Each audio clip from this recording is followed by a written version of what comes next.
So, throughout this process, you may be visited by our old friends, embarrassment, anxiety, fear, and guilt.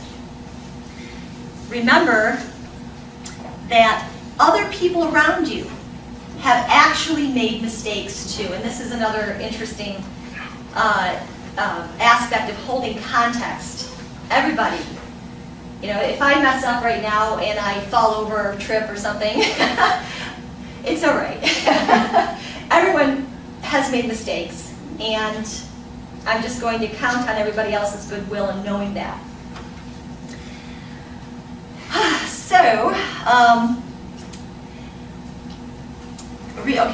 And when other people see you take the fall gracefully, some of them will notice, and they'll actually apply the same rational response to themselves, to their actions. It can be a relief to your coworkers, for instance, to know that they too can admit their mistakes gracefully instead of second-guessing what the boss wants to hear or dwelling on what they should do. And the more people who think this way, especially in a work environment, the better it'll be. The easier, more fun you will have, more fun time you'll have. All right. So, to make it real to yourself, try to make it real to yourself that the situation is in the past. And then pull yourself back into the present and carry on with your day. Stop apologizing. Once, just one time is enough. And if you keep doing it, it will only make you keep recalling the past mistake. There's no need to beat yourself up. Understand that you have already made amends. You've already made amends. It's all right. You said sorry. If the apology is good, the one apology is good for the person that you have to make amends to, and they're okay with it. They don't demand anything else. It's done. It's all right. Or have a plan to make amends soon. If your mistake was significant, promise yourself to do some introspecting. Now that we have some principles to apply, let's take a look at the heroes of the Fountainhead and Atlas Shrugged and see how they handle making mistakes. Let's just see how they fess up to these principles that we just learned. We'll be covering some scenes with Howard Rourke, Peter Keating, Dagny Taggart, and Hank Rearden.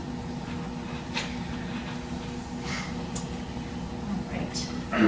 In the Fountainhead, Howard Rourke makes quite a few mistakes, but acknowledges his errors openly. He understands that his mistakes and others' injustices against him do not form his identity.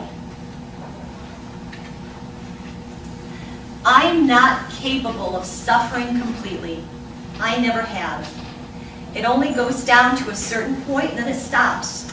As long as there is that untouched point, it's not really pain. That untouched point refers to his pride in his work. And in that specific scene that he was saying that the Stoddard Temple, after it was destroyed, it actually did exist. And he was the one who built it. That untouched point provided strength for him all throughout his taking risks and making mistakes. Whoa, I'm sorry. I'm sorry? What? Okay. Yeah, no, I just looked at the Stoddard Temple. He didn't make any mistakes. No, but as we are going to be learning He was here, a victim of an injustice. I'm getting to that. Okay. You're an excellent mind reader here because I'm about to say that. Okay. He was kicked out of Stanton and learned that he should have left earlier. He was too easily persuaded by Stoddard. After Toohey got a hold of Stoddard and told him what to say. He didn't question it. He was too naive. He had too much goodwill, and he accepted Stoddard on face value. And he took a loss on the Sanborn house. Remember, he was looking at it. They were constructing it, and he's like, "Oh my gosh, it just hit me. That eastern wing I can make it more beautiful than it already is. And so he goes to Mr. Sanborn and he says, I have this excellent opportunity here to make this even more beautiful than it is.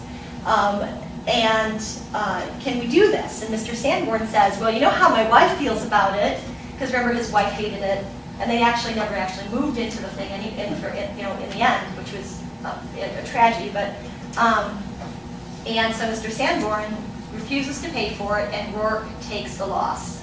Doesn't make any money on that, but because he wants it that way, and he's willing to take that risk. He's willing to put that money out there. He decides to go ahead and make those changes. So he made mistakes and readily took responsibility for them. He even admitted to Gail Wynant after Gail urged him to take a break from working too hard that, I know I've overdone it. I've been wasting too much paper lately and doing awful stuff. Gail says, do you ever do awful stuff? You're Howard Rourke. How can you do awful stuff? And he says, probably more of it than any other architect, and with much less excuse. The only distinction I can claim is that my botches end up in my own wastebasket. Rourke knows that the more he engages himself in work and in life in general, the more mistakes he will expect to make. But he has both the courage and the confidence to never get stuck. The most significant mistake Rourke made was in regard to Peter Keating and the Cortlandt homes.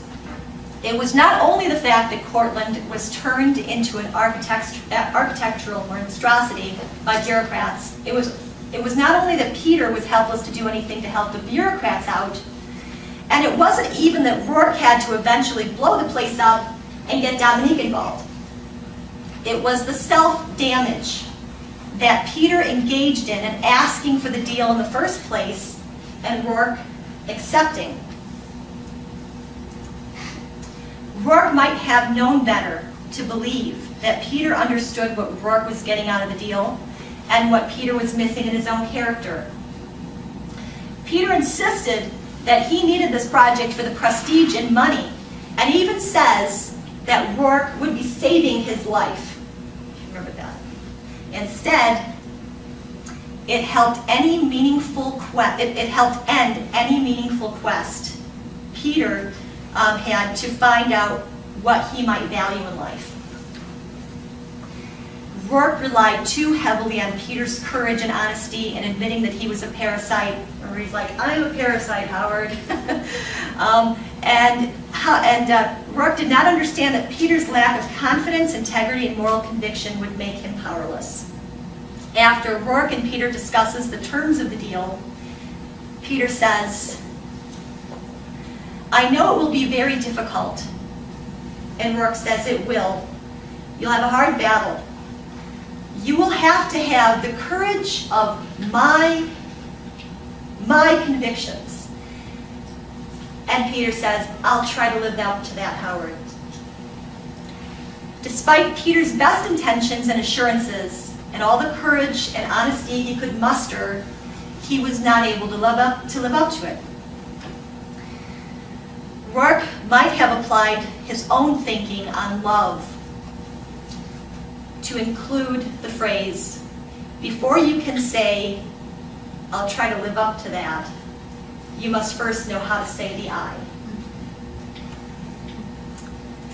Rourke might have been able to figure this out when Peter showed him his paintings, which was the one genuine value in Peter's life, other than Katie, who was turned into a zombie by Tui. This was the career that Peter yearned for in his youth, but chose to throw away for what his mother wanted for him. Rourke was honest with Peter that his potential talent was never going to be achieved in the field of art.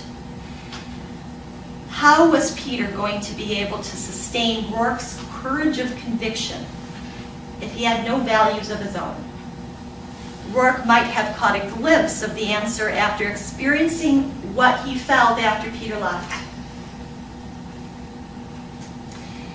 This was pity, the complete awareness of a man without worth or hope, the sense of finality, of the not to be redeemed.